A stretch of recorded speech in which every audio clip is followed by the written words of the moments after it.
Welcome back, wisdom lovers.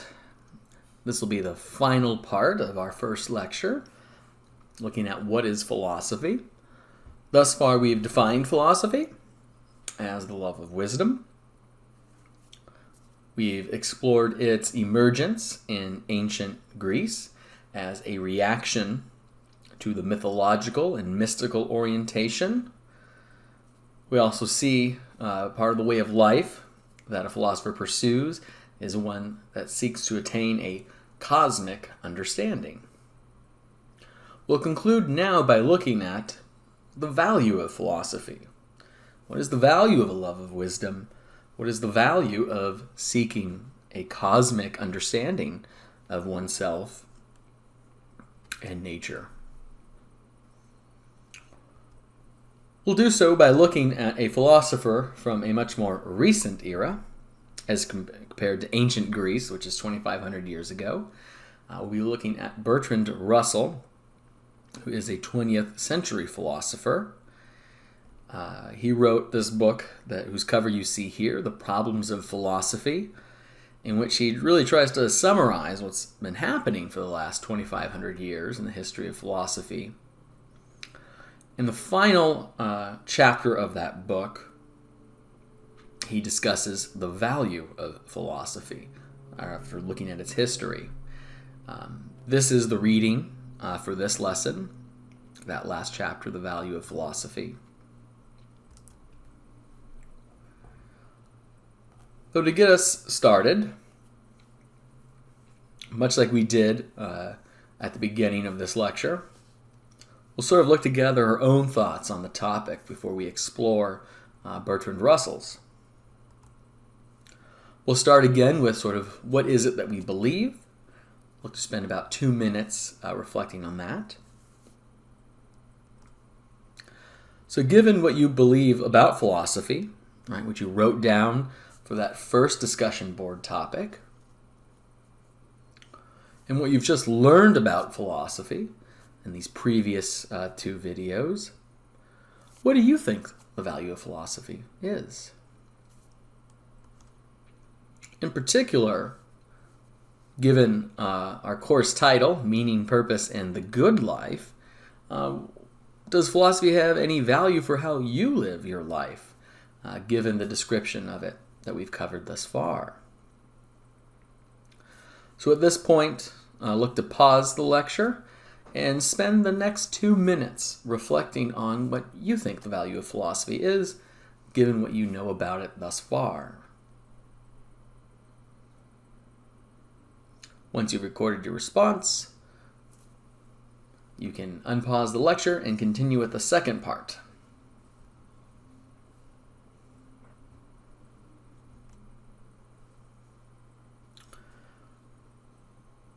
Given what you wrote for what you believe, let's look to explore the why you believe what you believe. Why does philosophy have the value you believe it has? Or, I imagine, one possibility for answering that previous section is to say that philosophy has no value. If so, look to explain why you think then philosophy has no value. Looking to the why part of that other one, why does or doesn't, again you can go either way on this, philosophy have any value for how you live your life? So with this, you're looking to get into the reasons. You're looking to explain why you hold the position that you do. So look to ponder and record your thoughts on this part for the next 3 minutes. And then when you're done, unpause the lecture, and then we'll explore what Bertrand Russell thinks.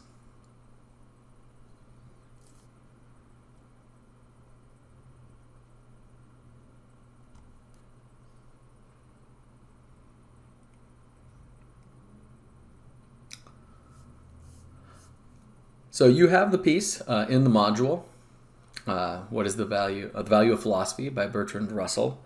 I'm not going to go over all of it. I'm going to focus on 2 passages that I think are most relevant given what we've said about philosophy thus far and what we'll be exploring in the coming weeks.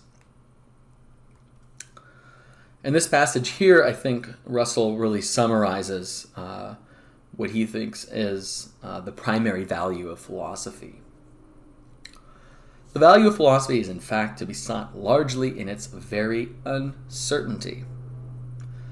The person who has no tincture of philosophy goes through life imprisoned in the prejudices derived from common sense, from the habitual beliefs of their age or their nation, and from convictions which have grown up in their mind without the cooperation or consent of their deliberate reason. To such a person, the world tends to become definite, finite, and obvious. Common objects rouse no questions, and unfamiliar possibilities are contemptuously rejected. So let's pause there for a second to unpack what he is saying here. One thing to focus on right away is that first statement, that the value of philosophy comes from its uncertainty. The reason this lecture is titled, "What is Philosophy?" as opposed to having an actual statement, is that questions push us into the realm of uncertainty. When we phrase things as questions, that's what we admit. We're not certain of what's going on, so we're asking questions about what could be going on, what might be going on. We're interested in possibility, we're interested in the range of answers, as opposed to having some dogmatic or certain response. So here Russell is affirming that value of philosophy and having that mind that wonders about the world, that is curious about the world, and thus is willing to experience that level of uncertainty that comes with wonder and curiosity, and that comes with that open-mindedness towards what could be, what might be. Next is the person who has no tincture of philosophy goes through life imprisoned in the prejudices derived from common sense, habitual beliefs of their nation. What he gets at here too echoes back to the origin of philosophy, right? How the philosophical orientation develops is because individuals choose not to be imprisoned by the prejudices derived from their age or nation. And those prejudices and habitual beliefs, that were those that came out of mythology and mysticism. That part of philosophy is reaffirming the sense that we ought to question the dominant culture and the answers that we have received from authorities, right? Things that have grown up in our mind without cooperation or consent of our deliberate reason. We're looking to question the things that our culture teaches us with certainty. He thinks this is a value of it. A person who displays that sense of wonder and awe and curiosity about the world, who's willing to question what the culture has told them, they're in a much better position, he thinks, than the person who doesn't, who tends to think of the world as definite, finite, and obvious, where nothing in their world brings forth any questions. Nothing in the world makes them curious about unfamiliar possibilities. In fact, that person really just reaffirms the prejudices of their time and place. Now let's pick up from where we left off. As soon as we begin to philosophize, on the contrary, we find that the most everyday things can lead to problems to which only very incomplete answers can be given. Philosophy, though unable to tell us with certainty what is the true answer to the doubts which it raises, is able to suggest many possibilities which enlarge our thoughts and free them from the tyranny of custom. We'll pause there. Here too is an echo to something we've already covered about expanding or dilating our consciousness to a much wider realm than egocentrism, ethnocentrism. Here he's saying that that is important That's part of what makes philosophy valuable, is because it enlarges our mind, and it frees our mind from the tyranny of custom. Meaning, this echoes too back to what he's saying here about the habitual beliefs of our age and our nation. This is too saying that, what is to be valued in philosophy is that it gives us a level of autonomy, a level of control over our own self. Instead of being something that's just imprinted on by our culture, philosophy gives us agency. Thus, while diminishing our feeling of certainty as to what things are, it greatly increases our knowledge as to what they may be. It removes the somewhat arrogant dogmatism of those who have never traveled into the region of liberating doubt, and it keeps alive our sense of wonder by showing familiar things in an unfamiliar aspect. Just keeping alive our sense of wonder, we can tackle that. One thing that's often said about philosophers and philosophy is that really all of us begin our lives displaying a philosophical attitude. Almost every child I've ever interacted with has some sense of wonder about their world. They're very curious. They want to explore. They are amazed by the smallest of things. And for my friends that are parents, it's clear that's one of the joys of parenting, is to see this being explore the world for the first time. What's interesting is that all of us start off, I think like that. We have some sense of awe and wonder about the world. We are amazed by the world around us. And something happens along the way through our education system as we get older. We tend to lose that sense of wonder. We tend to be fearful of uncertainty. We tend to stay away from doubt. And what Russell is alluding to here is what a philosophical attitude does. One of the values of it is that it keeps alive that childlike sense of wonder and awe about the world. It keeps that alive within our soul. And that's a value to it. The price, though, to pay, and that's why we'll sort of journey backwards now to the beginning of this part, is that you have to let go of that feeling of certainty as to what things are. You have to embrace that things could be other than what we have been taught that they are. You have to remove that arrogant dogmatism. Here, too, what philosophy calls for, and a value of it, is that it helps instill a sense of humility.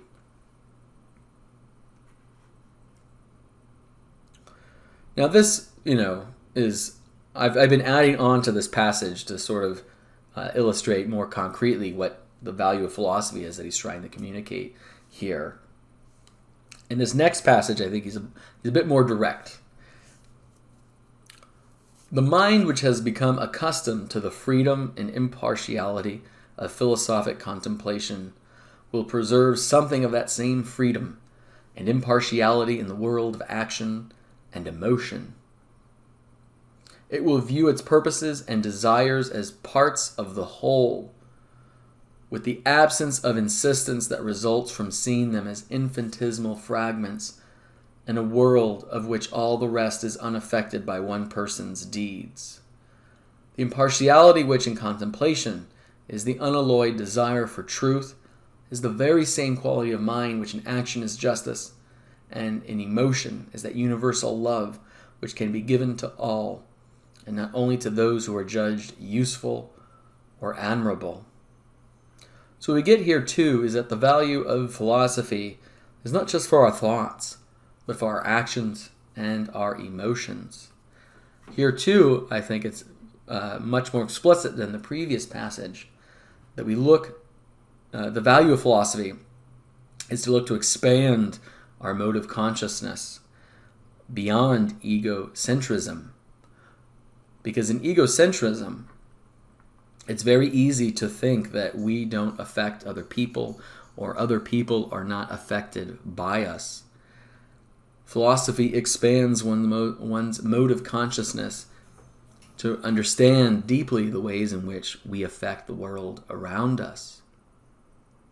When we do so, the contemplation we engage in individually, that thinking within our own mind that seeks the truth, right, that cosmic truth that the ancient philosophers were after, cultivating the mind in that way helps to cultivate our actions towards justice and our emotions towards love to all beings, not just those that society deems useful or admirable.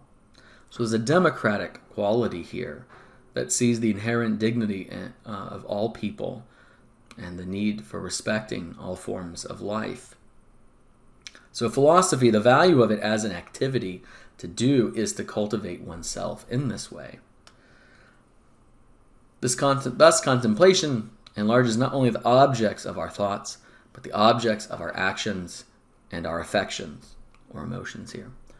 It makes us citizens of the universe, not only of one walled city at war with all the rest. In this citizenship of the universe consists humanity's true freedom and its liberation from the thraldom of narrow hopes and fears. So why this is also worth looking at in the context of a course on meaning, purpose, and the good life is that here I think Russell is giving us a view of what he thinks is a good life. A good life is one that seeks to enlarge the objects of its thoughts, of its actions, and its affections. A good life is one in which we are citizens of the universe, in which we seek some form of liberation from the things that keep us in a struggle with other people or in a struggle with ourselves. Thus, this is the value of philosophy to be considered. I think looking forward in the course, one way to evaluate each conception of the good life that we encounter is to put it to this test. How does this way of life, how does this way of understanding life's meaning and purpose, how does it instill this kind of value? How does it lead to this goal?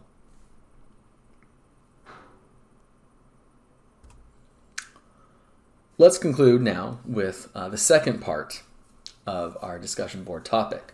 So the first part, we started with looking at what we thought the value of philosophy was, given what we had just learned about the practice of philosophy, how it originated, and the meaning of the term. Now we'll look to compare our perspective with Russell's perspective. I think one thing to note, if you haven't completed the reading yet, by the time that you're watching this, a way to add more depth to your answer is to not just look at those two passages I put up on these slides, but to read the full piece. It's very short. It doesn't take too long to read. But there's a lot more to pull from, I think, in answering this question much more thoroughly. A thing to look at is to sort of compare how similar or different to Russell's position is your own. Here there's no right answer.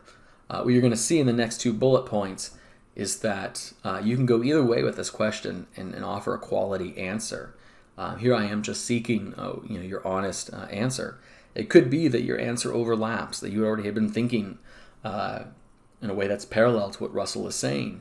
Or you could be going in a very different direction and see something completely different in what's valuable about philosophy. That's excellent too. I mean, that's very much in the spirit of what's just been said here, that you want to expand our possibilities of what things can be. So if your position is like Russell's position, if it's similar, describe those specific points of convergence. Where is it where you and Russell, you come together and you're seeing eye to eye? And given his way of putting the point, how does it add depth to the reasoning for your position?